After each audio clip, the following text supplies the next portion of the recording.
आइए हम सभी लोग देखते हैं कि ऐसे स्टूडेंट जो किसी भी कंपटीशन की तैयारी करते हैं, चाहे आप एसएससी की कर लो, चाहे दिल्ली पुलिस की कर लो, चाहे आप एमटीएस की कर लो, चाहे आप सीजीएल की कर लो, चाहे आप यूपीएससी की कर लो, कुछ भी तैयारी करिए, आपको जो इसमें है मैथ जरूर पूछता है। तो आज हम लोग लेकर के आए हैं मैथ। मैथ के सवाल किस तरह से पूछे जाते हैं, इस पे हम लोग चर्चा करेंगे। तो देखिए, पहला जो सवाल आपके सामने यहाँ पे आया हुआ है, ये सवाल है डिस्काउंट का। कह रहा है द लीस्ट प्राइस। अब जहाँ पे लीस्ट प्राइस आ रहा है, इसको हम मानते हैं एमआरपी। अब the washing machine is 30,000. It is sold at the retailer after two successive discount 40% and 60%. The retailer want to earn in profit 30% on his cost price after allowing the 46% discount on its new list price to the customers. At what price should be list in the washing? List अब पूछ रहा है list of washing machine, इसका मतलब आपसे MRP. अब देखिए, जब ये सवाल आपके सामने आया तो आपके दिमाग में क्या आना चाहिए कि डिस्काउंट वाला कंसेप्ट आपके दिमाग में होना चाहिए। सवाल आपको क्यों नहीं आता? सवाल तो पढ़ लिया, सवाल की भाषा ही नहीं समझ में आ रही है, तो सवाल वहां कर नहीं पाते हैं। बहुत बच्चों का यही कंप्लेन रहता है। अगर आपको ये सवाल पढ़ा तो आपके दिमाग में तुरंत क्लिक करना चाहिए कि ये डिस्काउंट का सवाल है, और डिस्काउंट हमेशा एमआरपी पे दिया जाता है। Cost price is equal to MRP is equal to selling, और एमआरपी पर हम क्या करते हैं, डिस्काउंट देने के बाद सेलिंग प्राइस। तो सेलिंग प्राइस जो होता है वो होता है एमआरपी में डिस्काउंट देते हैं। अगर एक डिस्काउंट दिया या दूसरा डिस्काउंट, इस तरह से हम डिस्काउंट दे करके। लेकिन यहां से भी बात नहीं बनेगी, क्योंकि सेलिंग प्राइस आपको ये तो लिस्ट प्राइस दिया हुआ है, उस पर लगा हुआ है। अब हमें निकालना है उसका एमआरपी। तो एमआरपी के लिए आपको एक चीज और याद होना चाहिए कि जो कास्ट प्राइस होता है वो परसेंटेज प्रॉफिट के साथ होता है, और जो एमआरपी होता है वो परसेंटेज डिस्काउंट के साथ। अगर ये चीजें आपको मालूम है तो ये सवाल आसानी से आ जाएगा। जब आपने एक सवाल पढ़ा तो क्या ये दिमाग में आपको क्लिक किया कि हमें ऐसा करना है? अगर आपके दिमाग में क्लिक नहीं करता है, तभी आप कहते हैं कि सवाल जो है बहुत हार्ड पूछा हुआ। हार्ड नहीं पूछा हुआ है, आपके दिमाग में इसकी भाषा क्लिक नहीं कर पाई, इसलिए आपने नहीं कर। तो सबसे पहले देखो, प्रॉफिट वो ले रहा है 30% का चाह रहा है, और उस पे डिस्काउंट 46 का देगा, एमआरपी पूछ रहा है। अगर सीपी कहीं से मालूम हो जाए तो काम हमारा। तो कभी कभी क्या होता है, कास्ट प्राइस उसके सेलिंग प्राइस के इक्वल हो जाता है। तो हम जो कास्ट प्राइस निकालेंगे इसका, ये है 30,000, और इसमें क्या है, दो डिस्काउंट दिया है, एक 40% का डिस्काउंट दिया है। तो डिस्काउंट हमेशा क्या होता है, 100 में से माइनस होता है, क्योंकि डिस्काउंट क्या होता है, लॉस होता है, इसलिए ये 100 में से क्या होता है, माइनस होता है। अब फिर जो है यहाँ पे 16% का डिस्काउंट दिया है, 84/100 हो जाएगा। ये 4 जीरो, ये चारों से हमारा कास्ट प्राइस आ गया 3 इंटू 60 इंटू 84। अब यहाँ से सवाल को सॉल्व करेंगे। देखो, यहाँ पे लिखना है हमें है 3 इंटू 60 इंटू 84। देखो, इसको मल्टीप्लाइड मत करो, अपने आप कटेगा। प्रॉफिट लिया है 30% लेना है, प्रॉफिट हमेशा 100 में जोड़ देते हैं। एमआरपी हमसे पूछ रहा है, और डिस्काउंट कितने का दे रहा है, वो 46% का वो डिस्काउंट भी जा रहा है।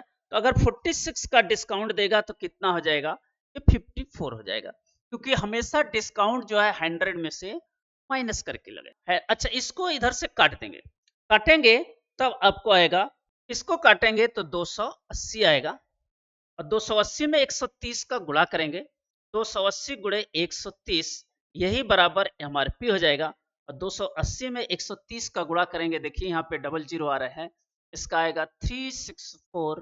तो आपको जो सवाल पढ़ते हैं ना, उसकी भाषा क्लिक नहीं कर पाते, इसलिए मैथ आपको कठिन रहता है। और ये क्यों नहीं हो पाता, क्योंकि आपने कभी प्रैक्टिस किया नहीं है। प्रैक्टिस करेंगे, सवाल को पढ़ेंगे, धीरे धीरे होगा। आप चाहते हैं कि फट से आए और सवाल जो है आधे मिनट के अंदर इसको उड़ा दें, तो आधे मिनट के अंदर उड़ाने के लिए आपको लंबे समय तक उसके साथ जुड़े रहना पड़ेगा, प्रैक्टिस करना पड़ेगा। अगर नए नए हैं, इसकी भाषा नहीं समझ पाएंगे तो आप ही उड़ जाएंगे।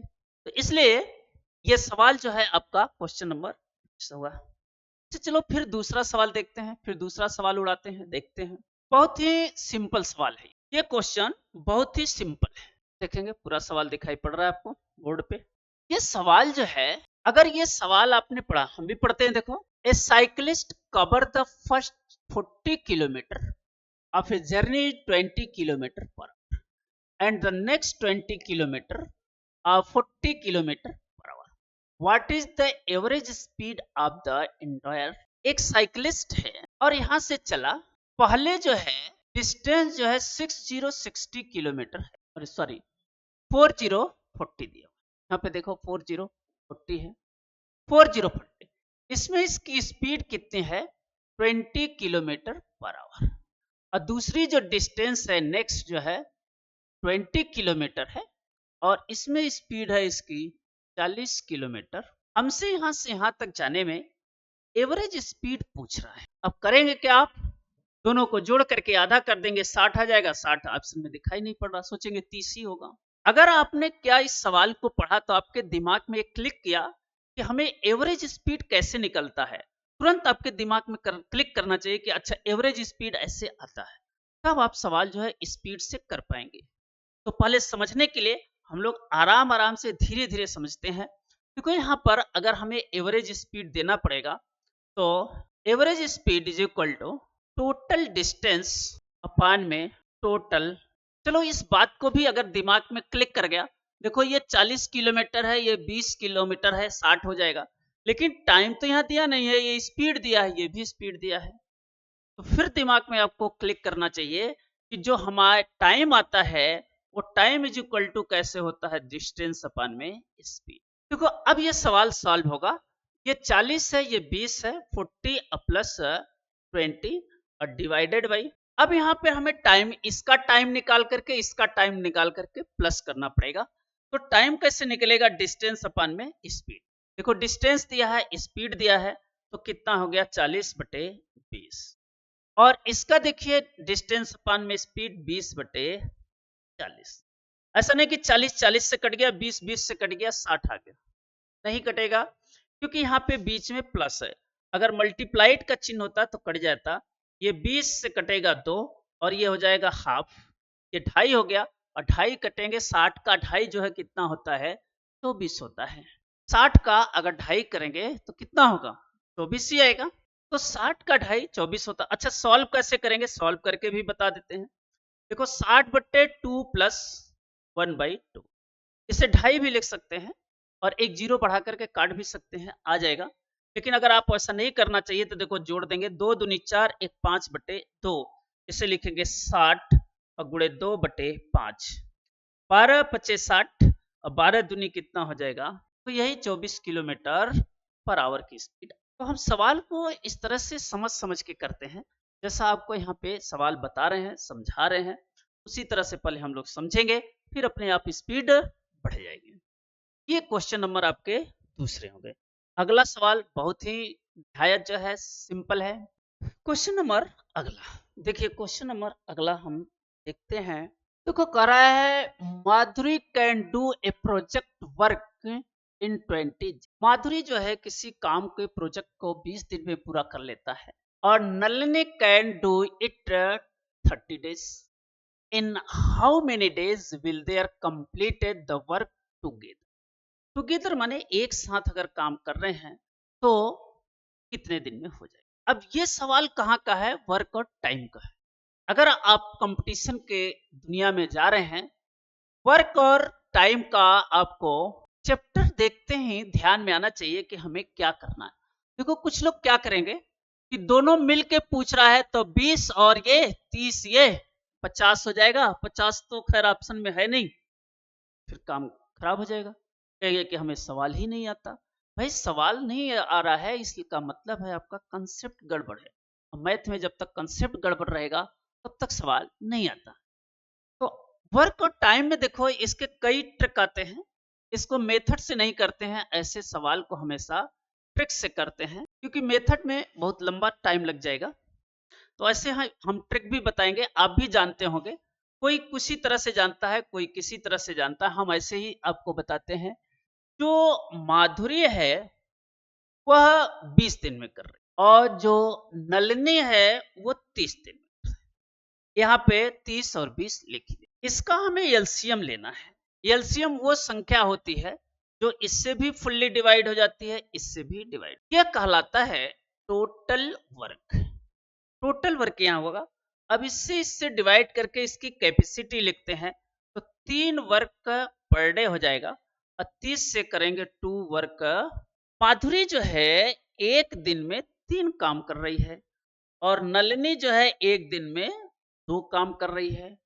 अगर एक ही दिन जाएंगे दोनों तो ये अपना एक दिन का काम कर लेगी 3 और ये 2, यानी टोटल काम का कितना भाग हो जाएगा? 5 भाग हो जाएगा। और टोटल हमें करना है कितना? 60 करना है।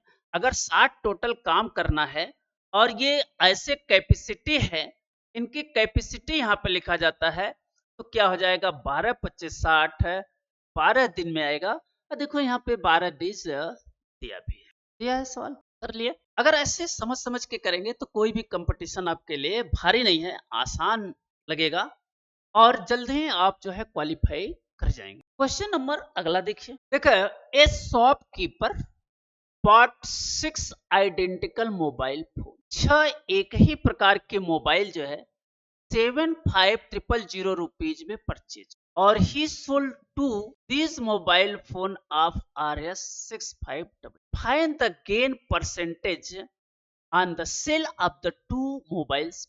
इस सवाल को पढ़ करके आपके दिमाग में क्या आया? अगर दिमाग में इसकी भाषा समझ में आ जाएगी तभी आएगा। तारा 6 आइडेंटिकल मोबाइल जितना, तो 6 जो मोबाइल खरीद रहा है वो कितने में खरीद रहा है?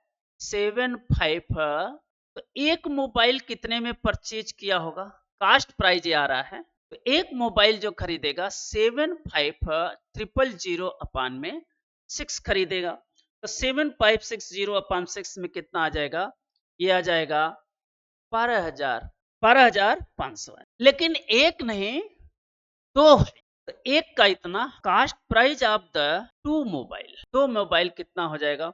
12500 में 2 का गुणा कर देंगे तो 125 दूना 2.5 होता है, 250 हो जाएगा और 250 उसके आगे 00 बढ़, यानी 25,000 का हो गया एक मोबाइल आपको मिल। अच्छा, बेचा कितने का है इसका जरा सेलिंग प्राइस निकाल लें। तो एक मोबाइल जो है आपको, अच्छा तो 2 दीज मोबाइल फोन इतना, अच्छा selling price of 2 mobiles is equal to कितना दिया है?